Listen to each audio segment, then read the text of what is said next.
সবাইকে স্বাগত জানাচ্ছি আমাদের এই পর্বে আমরা মূলত একটি মূল শব্দ দ্বারা কতভাবে বা কতটা সাবজেক্ট বসিয়ে আমরা সেন্টেন্স তৈরি করতে পারি সেই বিষয় নিয়ে আলোচনা করব। সো আমরা মনে করি আমাদের সেই বেসিক ভার্বটা হচ্ছে রিড। আমরা জানি রিড মানে হচ্ছে পড়া। সো আমি যদি এই রিড দ্বারা বিভিন্ন রকমের সেন্টেন্স তৈরি করতে চাই তাহলে কিভাবে বা কতগুলো সেন্টেন্স আমরা তৈরি করতে পারি আমরা প্রথমে সেটা দেখি। আমি বলতে পারি যে আমি পড়ি, এটা একটা হতে পারে যে আমি পড়ি। সো এরপরে হতে পারে যে আমরা পড়ি, এটা হতে পারে। অথবা হতে পারে যে তুমি পড়ো, এটা হতে পারে তুমি পড়ো। অথবা হতে পারে তোমরা পড়ো, এটাও হতে পারে। অথবা হতে পারে যে সে পড়ে, সে পুরুষ, আমরা বলতে পারি সে পুরুষ যদি হয়, সে পড়ে, এটা হতে পারে। অথবা সে পড়ে মহিলা,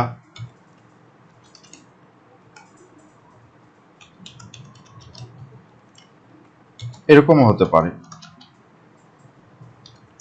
আবার আমরা বলতে পারি যে তারা পড়ে, অনেকজন পড়ে। অথবা হতে পারে ইহা পড়ে বা রহিম পড়ে বা করিম পড়ে, যে কোনো নাম দিয়ে আমরা বলতে পারি। তো আমরা বলছি যে ইহার জায়গায় আমরা নাম, যে কোনো নাম বলতে পারি, যে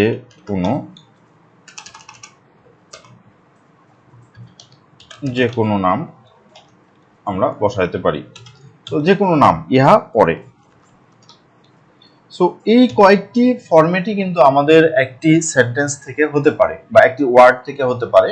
অর্থাৎ আমরা একটা ওয়ার্ড যদি রিড বলি তাহলে এই রিড থেকে আমরা মূলত এই কয়েক ধরনেরই বাক্য তৈরি করতে পারি। সো এই কয়েক ধরনের বাক্য তৈরি করার জন্য যে ইংরেজি, সেগুলো আমরা একটু এক এক করে লিখি। প্রথমে আমি পড়ি মানে হচ্ছে আই রিড। এটা একটা সিম্পল সেন্টেন্স যেটা আমরা প্রেজেন্ট ইনডিফিনিট টেন্স দিয়ে তৈরি করি। সো আই রিড মানে আমি পড়ি। যদি বলি যে আমরা পড়ি তাহলে বলবো উই রিড, আমরা পড়ি, আমরা এরকম বলতে পারি আমরা পড়ি। যদি বলো তুমি পড়ো দেন ইউ রিড,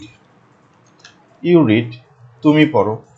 যদি কেউ বলে যে তোমরা পড়ো তাহলে সেই ক্ষেত্রেও একই সেন্টেন্স ইংরেজিতে রিড, ইউ রিড, কারণ ইউটা তুমি এবং তোমরা দুইটার জন্যই ব্যবহৃত হয়। সে পড়ে দেন হি, আমরা নর্মালি হয়তো রিড বলতে চাইতাম, বাট এটা থার্ড পারসন এবং সিঙ্গুলার নাম্বার। এই থার্ড পারসন সিঙ্গুলার নাম্বারের ক্ষেত্রে আমরা এই ভার্বের সাথে এস বা ইএস যোগ করি। যেহেতু এটা রিড, তাই এর সাথে এস যোগ হয়ে বাক্যটি হবে হি রিডস, সে পড়ে। আবার যদি আমরা এটা মহিলার জন্য প্রযোজ্য করি বা ব্যবহার করি তাহলে সেক্ষেত্রে হির জায়গায় জাস্ট সি হবে, সি রিডস। তাহলে এই থার্ড পারসন সিঙ্গুলার নাম্বারের ক্ষেত্রে মূল ভার্বের সাথে এস যোগ হয় অথবা ইএস যোগ হয়, এটা আমাদের মনে রাখতে হবে। এরপরে আমরা বলতে পারি তারা পড়ে। তারার ইংরেজি হচ্ছে দে, অ্যান্ড রিড মানে হচ্ছে তারা পড়ে। এভাবে কিন্তু আমরা প্রেজেন্ট টেন্সের এই বাক্যগুলো তৈরি করতে পারি। আমরা যদি ইট বলি তাহলে ইট এর পরিবর্তে ইট রিডস আমরা এরকম বলতে পারি। যেহেতু it third person singular number, আমরা ইট এর পরিবর্তে রহিম রিডস এটাও বলতে পারি। তাহলে সেই ক্ষেত্রেও আমাদের এস বা ইএস যোগ হবে। সো এই কয়েকটি স্ট্রাকচার কিন্তু আমাদের খুব ভালোভাবে মনে রাখতে হবে। এখন আমি পড়ি এর পরিবর্তে আমি বই পড়ি, এটা যদি বলতে চাই দেন আই রিড এর সাথে অবজেক্ট যোগ হবে। অবজেক্ট হিসাবে আই রিড বুক, এরকম কিন্তু আমাদের একটা অবজেক্ট যোগ হবে। যে আমি বই পড়ি তাহলে আই রিড বুক বলবো, বা আমি উপন্যাস পড়ি I read novel. I read বুক এর ক্ষেত্রে আমরা সাধারণত আর্টিকেল যোগ করি। যেহেতু আমরা এখানে আর্টিকেলের ব্যবহার শিখছি না, তাই আমি বলছি আই রিড বুক।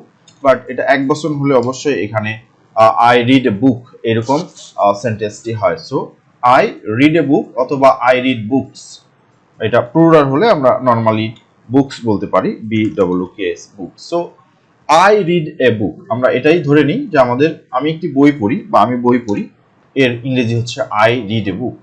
আমরা বই পড়ি, মানে উই রিড বুকস, আমরা এক একজন এক একটা বই পড়ি, সো বইয়ের সংখ্যাটা অনেক, সো আমরা এখানে বলবো we read books, we read books. Then you read book, you read a book. আমরা যদি বইয়ের কথা বলি তাহলে তুমি একটি বই পড়ো, এরকম, তাহলে হবে ইউ রিড এ বুক। এবং তোমরা বই পড়ো, দেন ইউ রিড বুকস। আমরা একটু খেয়াল রাখবো বুকস, কারণ তোমরা অনেকজন, সাধারণত এক একজনের হাতে এক একটি বই থাকে, এই জন্য আমরা ইউ রিড বুকস বলছি।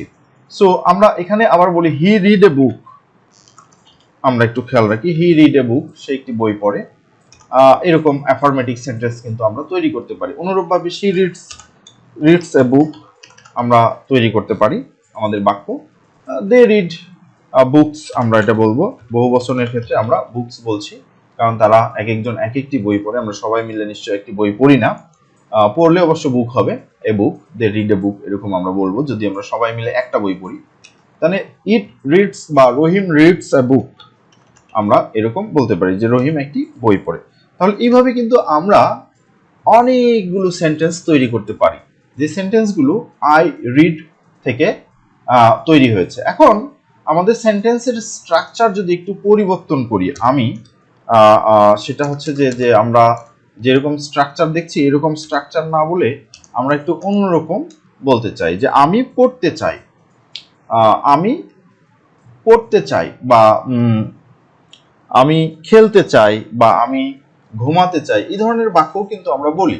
তাহলে সেই ক্ষেত্রে আমাদের জানতে হবে যে পড়তে চাই, সো আমি চাই এবং আমি পড়তে চাই, এই দুটা আলাদাভাবে আমাদের বুঝতে হবে। সো আমি যদি বলি যে আমি পড়ি, এটা একটা সেন্টেন্স, এবং এর বিপরীতে আমি পড়তে চাই, এটা কিন্তু অন্য ধরনের একটা সেন্টেন্স। আমরা একটু খেয়াল রাখি আসলে কেন অন্য ধরনের সেন্টেন্স। আমি পড়ি, এখানে মূল ভার্বটা হচ্ছে পড়া, আর আমি পড়তে চাই, এখানে মূল ভার্বটা হচ্ছে চাওয়া। সো আমি পড়তে বাদ দিতে পারি, আমি বলতে পারি যে আমি চাই, তাহলে কিন্তু একটা কমপ্লিট বাক্য হয়ে যায়।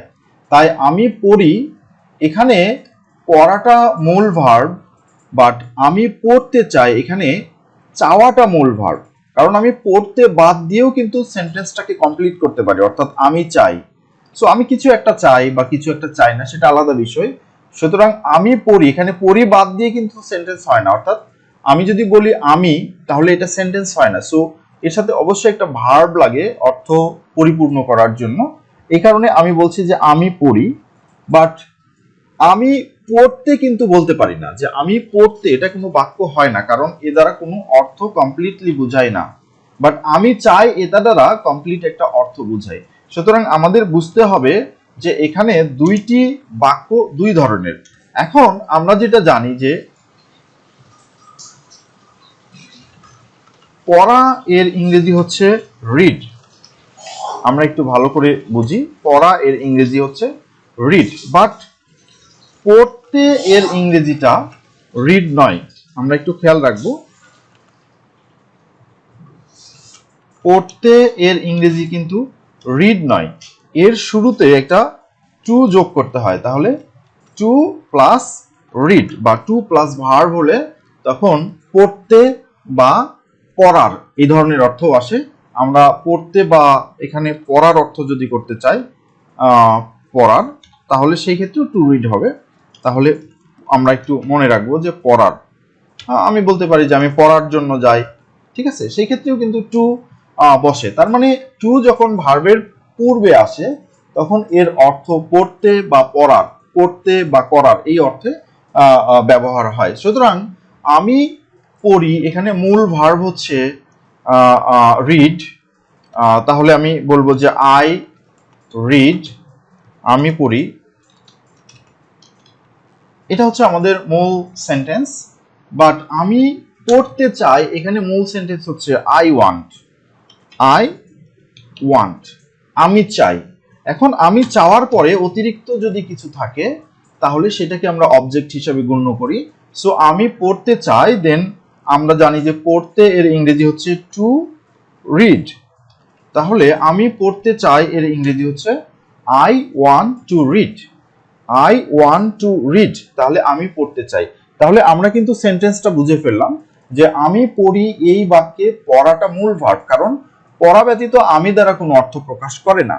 বাট আমি পড়তে চাই এই বাক্যে চাওয়াটা মূল ভার্ব, পড়তে নয়, কারণ আমি পড়তে বাদ দিয়েও বলতে পারি যে আমি চাই। সো আমি পড়তে চাই এর মূল যে ভার্ব সেটা হচ্ছে চাই, সুতরাং মূল বাক্যটা হচ্ছে আমি চাই, সুতরাং এর ইংরেজি হচ্ছে আই ওয়ান্ট। এবং পড়তে এর ইংরেজি হচ্ছে টু রিড, সুতরাং আমি বলছি যে আমি পড়তে চাই এর ইংরেজি হচ্ছে আই ওয়ান্ট টু রিড। আমরা এই ভিডিওতে এই পর্যন্তই জানলাম যে কিভাবে এই ধরনের বাক্য তৈরি করতে হয় যেখানে আমি কিছু করতে চাই এই ধরনের অর্থ প্রকাশ করে। সো এই বাক্যটি দিয়ে আমরা কিভাবে আবার এই যে এরকম আলাদা আলাদা বাক্য তৈরি করতে পারি, আমার জন্য, তোমার জন্য, তোমাদের জন্য, তাদের জন্য, রহিমের জন্য, সেটা আমরা নেক্সট ভিডিওতে দেখব। সো এই ভিডিও এই পর্যন্তই। তোমরা যারা নতুন তারা অবশ্যই সাবস্ক্রাইব করবা, আর তোমাদের কারোর যদি কিছু জানার থাকে তাহলে অবশ্যই কমেন্টস বক্সে লিখে জানাবো। ধন্যবাদ।